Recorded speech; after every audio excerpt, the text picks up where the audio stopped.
Hi there and welcome. These are your handover videos for your Bailey Unicorn Madrid. These are essentially a basic walkthrough on how to set up and operate the van as if you were coming on or off site. Starting off first, we have your black hitch head here with black lever. Now you have to have the black lever pulled up like so to wind down the jockey wheel onto the tow bar, snap down that black handle, push up that red button and expose a green ring.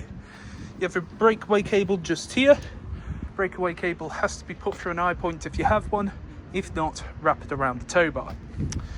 You have your handbrake here. Now the handbrake itself is on a gas strut, so when you come to pulling it up, you'll hear it click, but make sure you just give it an extra one back so that you can't hear it click anymore, just because otherwise it will go back slow. And then you do have 13 pin electric, so if you do have 7 pin adaptation, make sure to bring yourself an adapter.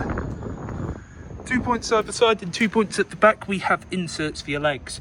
Now the caravan comes with a leg winder, or you can get yourself a 19mm drill bit and a power drill just to make it that bit quicker. Do not attempt to jack up or level the van using your legs, they're simply used for stabilisation. First level using your jockey wheel, then put down all 4 corner steadies. Now behind the axle on the door side, we have your plug-in for your mains. Mains plugs in nice and easy, and that takes through the power to the van. Everything else that you'll need to know, at least exterior wise, is on the opposite side. So starting off first, we have your insert for your water pump. Now I'm not running water through today as it is colder temperatures and the caravan is fully drained off. However, with regards to this, all you have to do is push it in like so, press down the cap, and that locks it into place. You have this white plastic cap to go over the top of the act rod to make sure no nastiness gets in, and then at the bottom sits your strainer. Now it's crucial that when you use your act rod, the strainer sits at the bottom of the barrel to allow the maximum potential of water to come through. But yeah, that just plugs in just there. Next to it we have your flue. Your flue is used to get clean air in and out of your boiler when operating on gas. Don't have to do anything with this except make sure it's nice, clean and tidy. Just next to it we have your gas locker. Now I'm using a propane bottle here with a propane hose. Now these hoses, the black ones, will run for 5 years. So you see production date 2025, that will take me up to 2030. And that connects onto this regulator just here. Hand tighten that as much as you can and then just nip it up using a spanner. Don't have it ridiculously tight because that does put pressure on the washer inside of the hose. So just connect that up and give it a bit of a nip up. Then twist the gas bottle in the positive or open direction. Just behind the axle, you have the 2 points where your wastewater is going to come out of. You'll need some 28.5mm waste pipe to then feed into a waste master that you can empty out at the appropriate point on site. Then lastly, we have your toilet function. So first up, we've got your cassette. Now to remove your cassette, press up on the orange handle, pull out towards you. Now this handle does also extend out and up, so it can be used similar to a carry-on suitcase. To empty this, twist this orange head to the side, open up that cap. You want to tilt, and at the same time as tilting, give it a vent out. Then you can open up this compartment here, feed in some fresh water, give it a bit of a shake, and again tilt and vent, just so it smells a bit nicer. Then this cap here does have measurements of both imperial and metric, and that's for your blue chemical. Blue chemical goes into there, pack it on, twist it back, push it in, so the orange handle sits behind those white teeth, as then it can't be removed without pressing up on this orange handle. Then just above we have your flush tank. Your flush tank has a capacity for 12 litres, however I wouldn't recommend putting in any more than 10 as you don't want to overfill the compartment.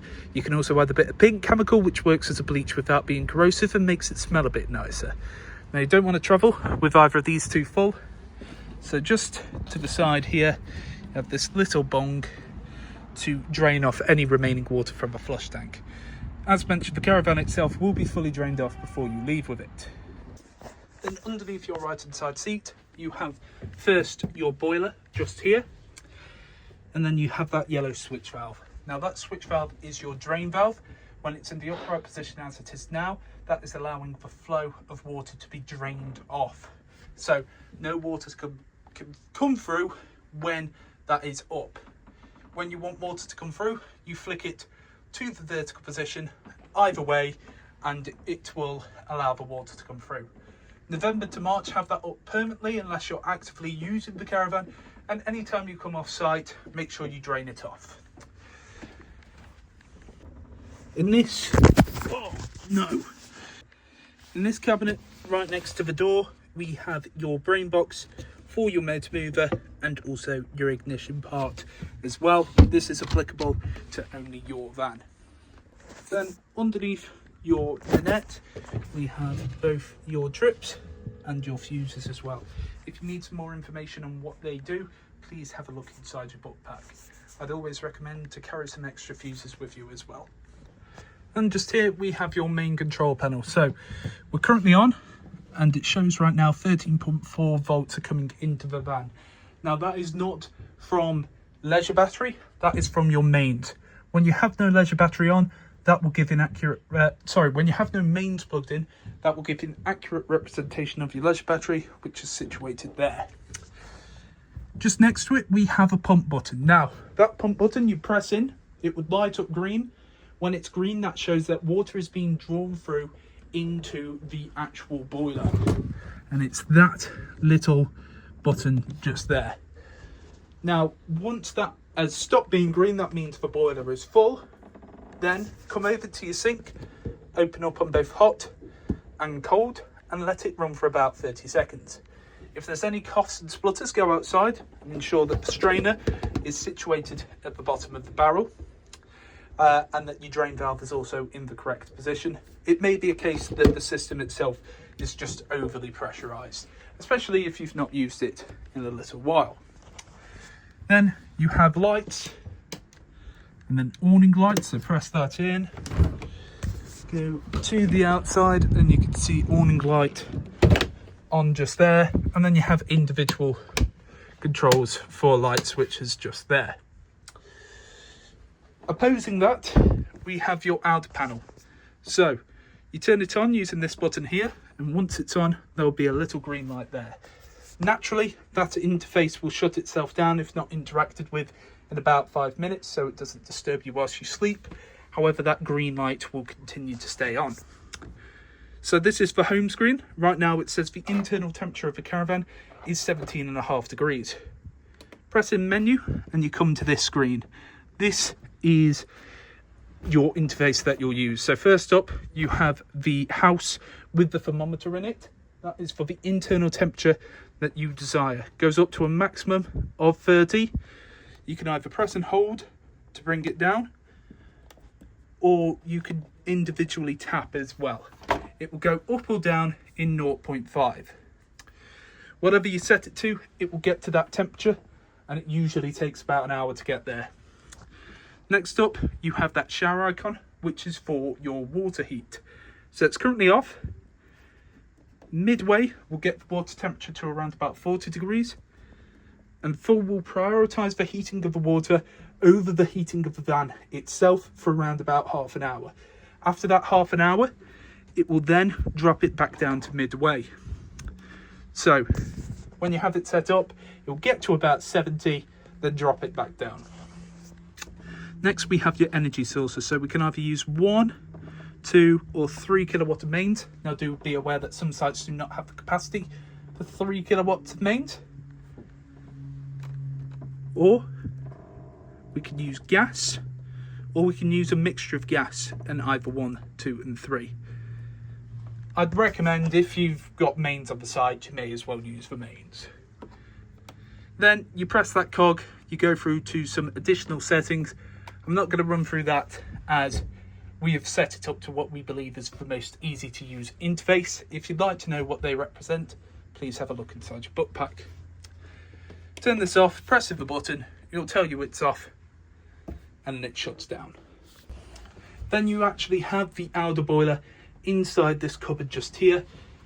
If you ever need to fill it up, make sure it's not a ridiculous amount. We set it to at least a minimum of 3 millimeters over the min line. standard to any sort of like coolant system, it does bubble, so it will go up and it will make a little bit of a noise when it first initially shoots on. Here we have your toilet, which is bog simple to use. Press in your button on the side and you can hear that motor. That motor is what will push around any water inside the system. To remove the waste, you have this handle here. Press away, opens up the catch, pull it back towards you and shuts up the catch. You need to have it pulled back towards you to allow the cassette to be moved out. When the cassette is full, there'll be a red light under there telling you to empty. And just here we have your hob grill and oven. Now all of this operates off gas, minus the electric plate, which you just spin to whatever mark. Be a light there to show you that it's on, and it will get to temperature.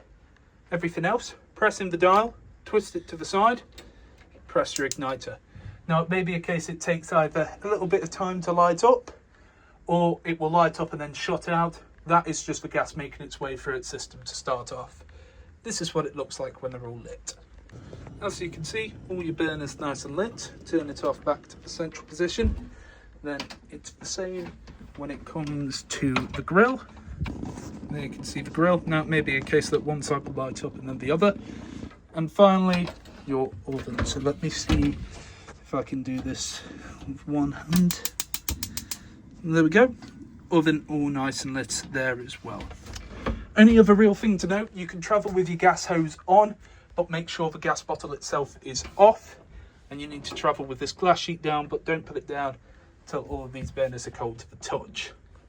Then we have your Dometic fridge operation. So you have 3 different choices for sauce. Using this dial, you either have mains, and you can see when it's on, all goes blue.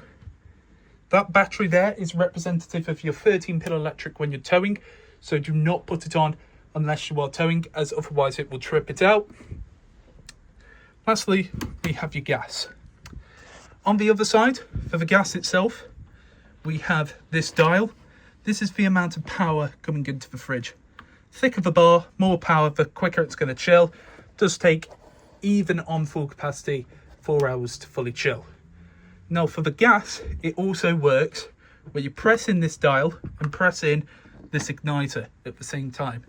Now what will happen is this orange bar has to float over into the green. So you do have to quite hard press in both of these and then it will float over. And this is what it looks like. As you can see, orange bar is over into the green. Now it does take around about 10, sometimes 30 seconds to float it over, but what I would say is check through your your cooker first to make sure the gas is coming through. Then if you're wanting to use it, switch it over. As you can see, when I flick down to mains, instantly goes off. It might gently float back up when I switch it over, but again, I'll just have to press in these 2 for a minute. So that is how it operates. That's the igniter. That's that, and you have to press in both of them together.